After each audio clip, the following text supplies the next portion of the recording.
Hello, my name is Richard Corbett from emergebydesign.net, and welcome to my astrological and human design transit report. Now, this is not going to be my weekly report. I will be getting that video out next.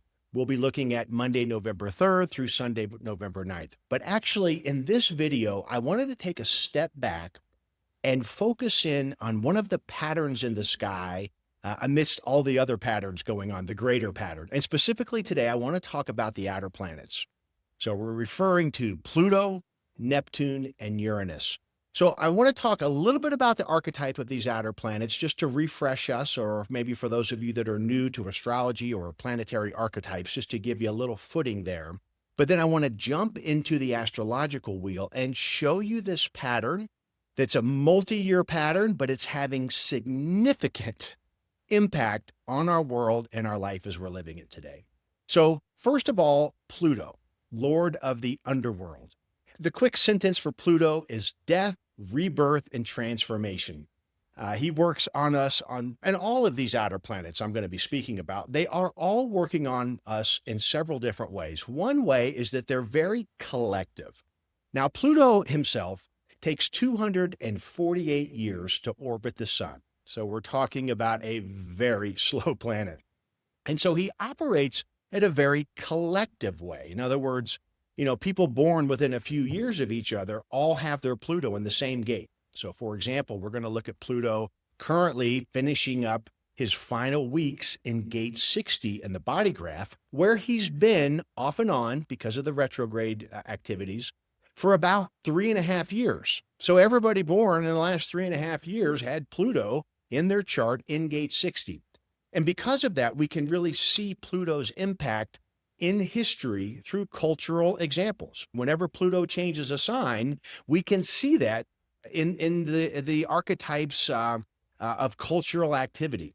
He's associated with power and control and shadow work and the underworld and ourselves at a deep psychological level, looking into the shadows. So he has a very unconscious nature. We really have to relax in to the body to really see and feel his impact, but it is very powerful nonetheless. Now, when we go to Neptune, Neptune was discovered in 1846, and Neptune takes 165 years to orbit the sun. So again, very slow, so very similar. Large cultural impact to people born within a year or two of each other, as well as deep psychological impact. And then thirdly, we're going to take a look at Uranus, the rebel, the innovator, the sudden impact. Uranus is the lightning bolt planet of the zodiac. He's the joker, the wild card, the unexpected. And discovered in 1781, which was the first of these three planets discovered. And so up until 1781, for all of humanity, the farthest planet they could see with the naked eye was Saturn. So Saturn was the limits, the boundary. And these outer three planets discovered since 1781 are what we call the modern planets. And it has taken us a lot of years to understand them as they've come into our consciousness. But there's a lot that we can see, feel, and share about them at this stage. And so they've been moving into a very unique pattern. And I want to show you that right now. And so let's take a look. I just want you to get a visual feel of what these outer planets are doing. And then we'll dive a little deeper because I think there's a message here. And for me, it has been very supportive. We just can't get away from the fact that we are living in unbelievable times. The amount of uncertainty, anxiety, polarization, from the wars to the financial world to, gosh, it's just everywhere we look. We really are all looking for ways to stay grounded and regulated and centered and self-empowered amidst this tumultuous world right now. So I just want to share that the reason I'm sharing this is to build support. It's been it's given me a lot of serenity to discover these messages that I'm seeing for myself. And I just want to pass it on to you for your own contemplation and to look at these planets in your own chart to see how you're being stimulated and to find ways to courageously enter the future that we're heading towards very quickly. So first of all, let me show you the pattern that we're looking at. So as you look at this astrological wheel, you can see that I've taken out everything except for the three outer planets. We have Pluto at 1 degree 59 minutes of Aquarius. Then we have Neptune at 28 degrees of Pisces and Uranus at 21 degrees of Taurus. Now, if you look at the date on this particular chart, we're looking at April 10th, 2024, because this is when this formation began to form. So let me show you what I'm doing here. I'm going to fast forward through time. Every click is 1 month forward. So that's April 10th. If I click once, we go to May 10th, 2024. We can start to see a sextile forming between Pluto and Neptune. If I go another month, and I'm just going to start clicking here, and you'll start to see this shape. It's a trine between Pluto and Uranus at the bottom, and then it forms two sextiles from those planets to Neptune at the apex of this triangle.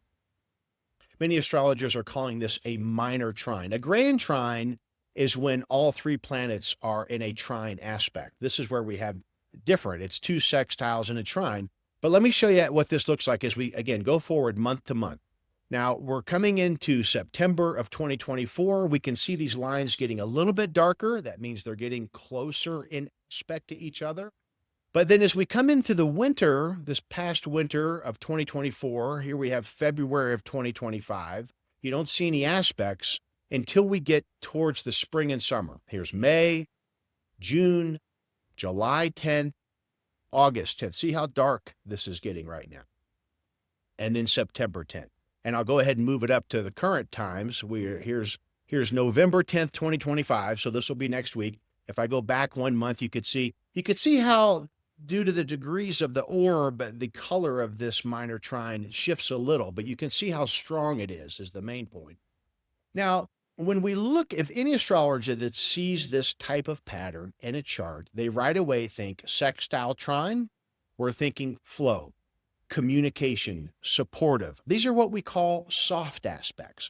It indicates that the planets involved in this pattern are flowing together. They're working, they're pulling on the same rope, so to speak. There's a softer flowing, I often think of water.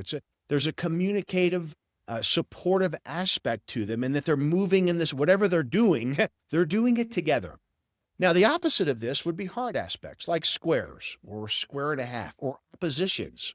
Now, that's where the planets are at odds. There's a frictional, dynamic, the energy and the frequency is requesting for change. It's very dynamic. There's something needing to be resolved, but it can be very conflictual. It feels like a limitation or an obstruction. Whereas when we look at this symbology here with sextiles and trines, we would think, oh, this is good. There's something working here. So I kind of smile because as you look at this and say, well, if that's what we're seeing in the sky right now, how come the world looks like total chaos? I think there's a couple things at play. First of all three of these outer planets have been changing the astrological sign they're in. This all started November last year when Pluto went into Aquarius for good. Again, all these outer planets, they do often go into a sign and then retrograde back to the other sign and then go forward. So they can take a couple passes to firmly get in the sign. And in fact, Neptune and Uranus are doing that right now. Neptune has recently gone back into Pisces before it goes into Aries, and Uranus just next week is going to go back into Taurus. Whenever one of these planets changes astrological signs, it's a big deal. In fact, when we look at history, and if you were to follow one of these planets changing signs, you would see it in the news events of that time. It brings a lot of cultural change. It impacts us all at a deep level. But for all three of the outer planets to all change astrological signs within 9 months, that is a very short period. And in fact, from the research I can find, I believe it's unprecedented. Right? I mean, we have a 248-year orbit, we have a 165-year orbit, and with Uranus, we have an 84-year orbit. So the fact that those long orbits could all line up into this supportive sextile trine formation and be changing signs all within a very condensed time period is incredible. It's an amazing astrological event, and many astrologers across the internet are talking about this all the time. So it's a really big deal in the astrological world. And the thing about each planet changing at the same time, I think that's contributing to the underlying turbulence of our world right now. These are huge tectonic shifts at our base cultural level. But the other thing that I find so interesting is, like I said, normally an astrologer would see this pattern and you'd say, hey, this is, good things to come. They're all working together with their particular archetype and the sign they're in and the communication they're having with the other planets. All that looks really nice. But then again, why are we seeing total chaos in the world? And my thought on that is that these are such powerful planets. They hold their space. They really set up the outer structural integrity of the neutrino field. They really are. There's a real strong sense of structure here. And it's flowing, it's moving, and it's moving a lot like water does. And the image that comes to my mind is a flash flood. In fact, where I live here in New Mexico, we've had a number of flash floods recently. And if you've ever seen one, or even on TV, they're amazing to watch, right? It's a force of nature. All the rain comes down, it gathers, and it starts flooding. And when it's coming down the mountain, it is total chaos. It can knock huge boulders out of the way. It can knock a tree down. I mean, it just wipes out its path. It also will meander, right? If something's too big, it can go around it. So it's very chaotic. It's strong, it's powerful, it's disruptive. But if you come back a couple days later, all of that chaos is gone. It's now built its flow, right? Whether it's a new creek or river or whatever ends up on the other side of this chaos, it's now flowing. And so because we're still in the early formation of that pattern, I think that's why it can feel like whiplash. I mean, at the end of the day, I think we have to say that this is a very supportive, deep, transformational period for humanity that can really turn out well, believe it or not. And I think these particular aspects are speaking that to us. So to move along, I just want to show you how this is basically where we are right about now when you would be watching this video within a few days of November 10th. And I'm going to keep going a month at a time. Now, as we head into, there's December, there's January. As we head into the winter this year, you'll see that the aspects completely disappear and then they start coming back. Now they're coming back. This is March of 2026.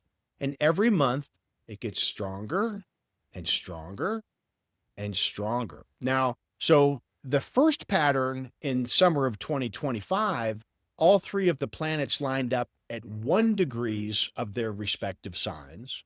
And now next year, July 2026, they are lining up in the exact same pattern, but they are all at 4 degrees of their respective signs.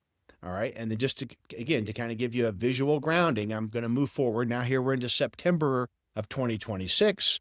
We can see that over the winter, it fades a little bit. I'm into February, March, April of May 2027. You can see it coming back again. And here we are in 2027 with it very strong. This time we get the same pattern, but all the planets are at 6 degrees of their respective signs. And just to play it all the way out, now we're going to go back, we're going to go into the winter, 2027 into 2028, and you'll see that as we come into the spring of 2028, here it is again. And this time it culminates with all three planets at 8 degrees. Neptune is almost at 8 degrees. So we saw it began in 2024, really strong this past summer in 2025, really strong again in 2026, and then we'll get the last remnants of it here in 2028. And by 2029, the planets have moved on and this formation will go away. So in that regard, it has incredible staying power, for one, like outer planets can.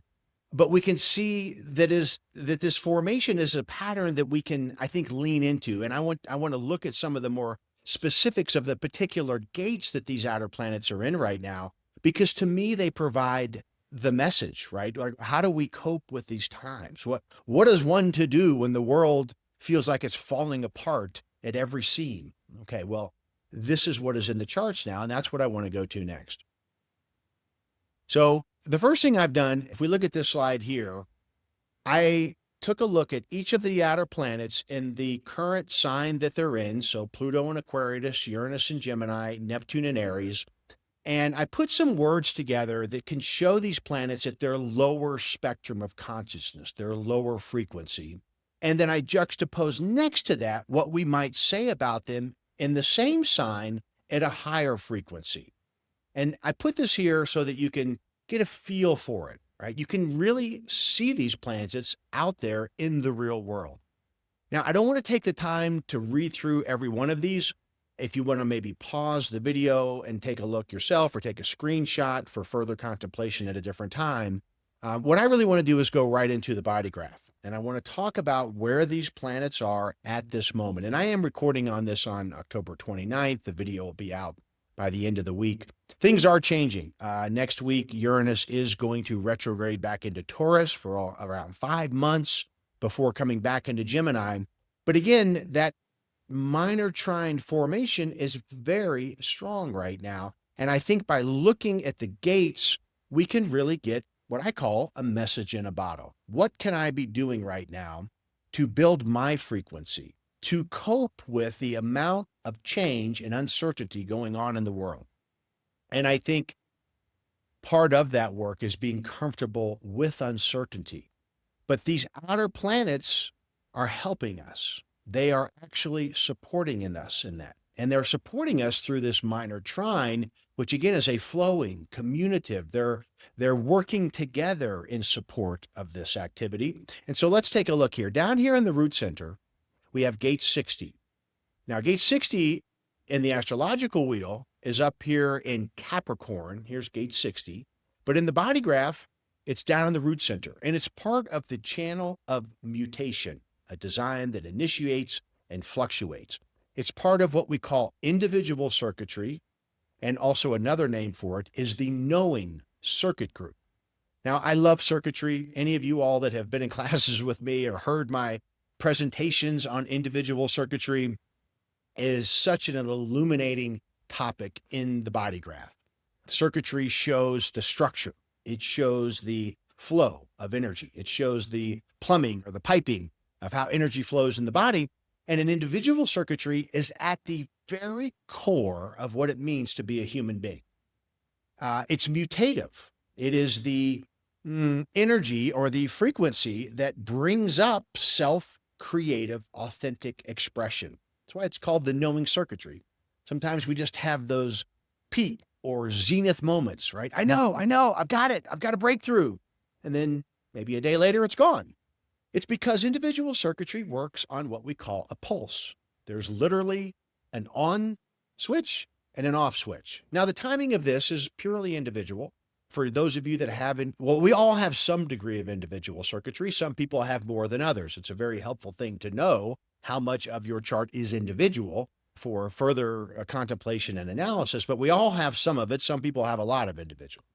So all three of these planets are in individual circuitry. So again, they're focused on a knowing and not knowing. They are focused on feeling certain and uncertain. They are focused on feeling secure or insecure. There's something happening. This idea of the pulse is a chemistry. It happens in the body. When it turns on of its own accord, there is again a knowing, a peak experience, a feeling. Gate 55, the abundance. I feel my emotional spirit. And then it goes away. And then it goes into what we often call in human design, the melancholy, the down phase. It's the percolating phase. It's also the void. It can feel tremendously uncertain. The other day, I was so creative. I felt it. I was on the mountaintop. Today, I feel sad. I feel melancholic. Will I ever feel creative again? At any rate, just a few words and flavors to connect ourselves with this frequency of individuality where all three outer planets are. So again, when I talk about slow moving, they're heavy duty, they're powerful, deep psychological impact, they're all in individual circuitry. And I think it's within these gates that we can get a message about how do we build voltage right now? How do we build resilience and adaptability to face these uncertain times ahead? And so if we look at Pluto, and Pluto is in gate 60, he has been here off and on for the last 3.5 years. He's left gate 60 a little bit due to the forward movement and the retrograde. He's dipped into gate 41 already. He's back in gate 60 for the final time until December 5th. On December 5th, Pluto will move into gate 41. We won't see Pluto in gate 60 again for 248 years. So let's take a look at this gate 60. It's called the gate of limitation. It's also called the gate of acceptance. Now, I love in the Ravi Ching, the tagline for this overall archetype of 60 is acceptance is the first step in transcendence. And it's speaking to this channel of mutation. This is the individual root pressure to mutate something inside of ourselves and to accept that there are limitations. We will have resistance that will make us grapple with life. We have the dark nights of the soul, and it's often in that liminal space where something, that pulse can emerge, the creative muse of an artist. But it speaks to this really strong idea of acceptance. I am who I am. The world is what it is, but I can become my truth as a result of that. And gate 60 is this such a powerful pulse that is existing in us. And again, I think the message here is this idea of acceptance. What is limiting me right now? Is it something from my family of origin? Is it a physical limitation or an internal system limitation, a speech limitation? I mean, there's so many pieces of our history that have brought us conditioning and limitation, and Pluto is here to transform that right now, to allow our greatest limitation, you could also use the words fear, doubt, insecurity, to drop, fade away, let go. There's a strong message of letting and allowing here in gate 60. Well, now let's take a look at Neptune and gate 25 and the G center. It's part of our sub-circuitry called centering the higher self within the body. Gate 25 is called the gate of innocence. It's also referred to in human design as a gate of wounding because it's in the channel of initiation, a design of shock and initiation into our higher self. This is often felt through experiences, right? Life has a shocking experience that jolts us out of our normal pattern of life, and we get an invitation to initiate into our higher self, to leave behind some portion of our ego, lower self. The ego. The ego is always worried about itself, right? This is where a lot of the stress comes from, trying to control our lives with our preconditions and expectations so that we can be safe. But what gate 25 says here, the message of gate 25 is to release preconditions for happiness, to let go of expectations of happiness, right? In other words, to allow and accept, to meet every day with pure, playful innocence. This is the Fool card in the tarot deck, right? No matter what life throws at us, we remain centered, grounded, regulated, and curious to what may happen with any exchange. But again, it's with Neptune here, bringing its watery, dissolving qualities, it's dissolving current structures built on false ego protective structures that are no longer serving us. So I feel like Neptune is really washing, sometimes through flash flood. It can feel overwhelming. But underneath all that is this idea that Neptune is cleansing the spirit of the higher self so that we can heal ourselves. And so if you've been following my weekly reports, you've been hearing me talk so much about Chiron and the healing journey right now because the other planets are really playing that song, right? And that's a very supportive song because it's supporting Neptune in gate 25, dissolving outdated structures that lead to disempowering expectations. So this idea of healing, allowing, surrendering so that transcendence can actually take place. And so I'm hope what I'm sharing here is how the gate 25 and the gate 60 being part of the same circuitry, how important their work is together, right? Letting go of old limitations, healing from old wounds so that we can feel the love of our higher self, the universal love, because if I am completely healed on the inside, I can have compassion for others on the outside. I can't be hurt by what people say, right? I can listen, I can allow them to be who they are, but I don't let it trigger me on the inside. It's a completely new world we're living in when we're able to do that. And it's no small task. I can share for myself, healing is a lifelong progress. I'm on the cross of healing, so I suppose maybe I'm supposed to get more than my fair share of that experience. But we go through spirals, right? We'll go through some healing work. We'll come out of that. It's been a very cathartic experience. We feel lighter. We feel more sovereign. And then something else will happen. And we're like, oh, there it is again. And that's okay, right? We don't want to get frustrated. Just allow, accept, and realize there's something for me to learn here. But we can really hear gate 60 and gate 25 working together in that sense, in this sextile that they're in. And then if we take Uranus in gate 20, this is also part of individual circuitry. It's called the gate of the now.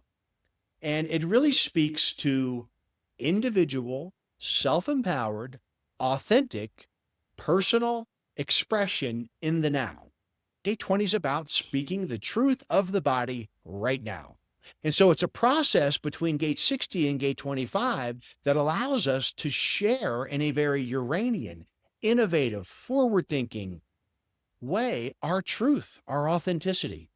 And so I really feel like that's the message right now. This is what the outer planets are inviting us into. It's part of the initiation for what's coming next. And by moving into the space that these gates are leading us into, or the message that they're sharing with us, this is what allows us to be more embodied. This healing process, this allowing process, we're shedding our skin like a snake into this new form to our pure, self-empowered, honest expression at all times. What this does is it raises our frequency. It allows us to build more voltage. So no matter how chaotic, how turbulent the waters of the collective are right now, we can stay sovereign, present, regulated in every moment. And so I know for Brandy and I, wow, we talk a lot about this message. We're so excited about the High Desert Human Design Conference we came out of a few weeks ago. This is what these containers offer us. We build containers of support so we can experiment with being me. It feels incredible to be encouraged and supported by everyone around you just to be you. And that's why we love these live events. And we've got a retreat that Brandy and I are offering at the end of May here in New Mexico on the banks of the Rio Grande. And that's exactly what we will be doing. We will be doing with different modalities, different physical experiences and shamanic journeys. We will be addressing this message right now. How do we release what is no longer serving us? Build our frequency and voltage so that we can be, as Brandy loves to say, the strongest metronome in the room, so that we can travel about our life following our authority and withstand all the chaos around us and still be the strongest metronome of peace, presence, and sovereignty. So I think it's just an incredible message. Now, I'll show you one other chart. Again, I wanted to do this little talk today just so that when you're looking at my weekly transit report, you can always have this background knowledge when we look at this formation. And so this will be the chart for Monday, November 3rd. And here's that Pluto. We can see that Pluto is trine to Uranus, and both of Pluto and Uranus are sextile to Neptune at 29 degrees Pisces. Neptune and Saturn are still traveling conjunct, and they'll be moving into Aries together in 26. But so all the other planets, though, that's where I wanted to really bring forward this idea of structure, because the outer planets are so slow. They're holding the greater structure. All the other planets moving much faster are pinging that structure through their relationship by aspect. So all the different lines we see on the chart are the other planets pinging and communicating with this outer structure. And so I think it can, again, broaden our awareness, which enhances our perception of reality, of what's happening on the outside and what's happening on the inside. So with all that, I think I'll close it there. I hope you found that educational and supportive and will support your own contemplation as we move forward into these uncertain times. Embracing uncertainty. When we think about uncertainty, most often we're thinking about something that happened in the past that we're worried, regretful, trying to change, wish we hadn't done, or we're worried about something in the future, something that has not happened that we have no idea for sure if it is going to happen. But I'm just sharing that to say that I think so much of, again, the undercurrent here is being present.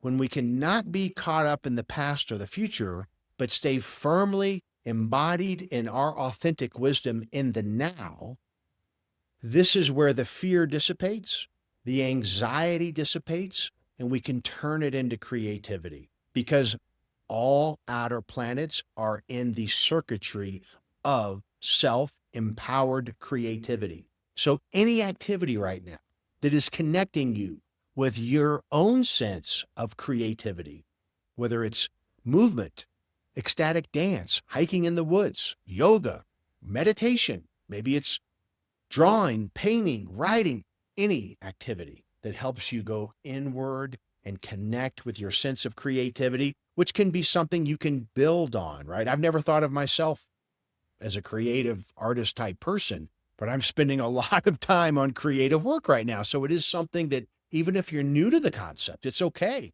It's built into us. I really think as we look into the future, that the currency of the future is authenticity. Or said another way, the value, what we will consider of value in the future is authenticity. I mean, we are now. I think we're already there. I'm just saying that this is the time. One last thing about this is the time. I really wanted to highlight how that minor trine was so strong in the summer of 2025 up until right now. As I mentioned, it dissipates over this coming winter and it comes back really strong again. So that's why I think right now, even while Pluto is still in gate 60 over the next month, such a fertile soil to be planting your seeds right now, whatever that means, starting little projects, anything that has to do with self-care, patterns, your work life, relationship life, everywhere that we're tending to the garden of our soul right now, we're planting seeds that we will get to see the harvest from over next summer and even to the next year. I'm just trying to tie together how important this particular time at this stage of the pattern is. What we do now can serve us even more in the future based on the efforts. And again, it's not about doing more. It's about being more of who you are, that naturally playful, curious, relieving anxiety, being able to withstand uncertainty, all the tools and tricks that you can develop to calm yourself. When you feel uncertainty, to recognize it and then stop and be like, oh, there it is. Sit with it. Be with it. It has true power. It dissipates. It's very similar to how I coach other emotionally defined beings like myself, right? When we go into the low end, it's not about resisting it. It's not about changing something external to try to change your internal emotional wave. It's just about being present to it. When we can bring presence into the situation, or we can be present within the situation, it takes a lot of weight out of it. And we get to be curious because there's a message there. When a defined solar plexus being is in the low end, they're getting half of their awareness from the low end feeling. So there's nothing to run from. There's nothing to get rid of. It's just about experiencing it, feeling it. It's a particular point in this wave. It's a data point. And I think when we're talking about the uncertainty in individual circuitry, it's very similar. When we feel insecure and uncertain, it's not about trying to run out and do more. It's about doing less and being present to the experience, to the body sensations. Why does this feel uncertain? That's a curious feeling. What color is it? Where do I feel it? Is it a knot or a strain? Where in my body is the discomfort coming from? And let me give attention and love to it. So it's a simple process, but it can be very difficult due to the rise or dysregulation of energy. Well, let's come back down and be present with that. So I think, again, to me, it's the key to the lock right now. Being present, allowing our bodies to heal, our souls to heal, to let go of those limitations, to cultivate a sense of innocence and curiosity and playfulness with where we are right now, to cultivate our particular unique contribution. Uranus, when it goes back into Taurus, is going to retrograde into back to gate 8, another individual gate, the gate of contribution, of our self-expression and creativity. So yeah, this is where there's wonderful opportunity, wonderful support, and a great way for us to spend some time in these realms. So thank you so much for being here with me. Thank you for listening. If you got some support out of this, I always appreciate the likes. Shoot me a comment. Let me know what you thought about this. I'd love to hear how this landed with you. And I look forward to seeing you next time. Thank you so much, and bye for now.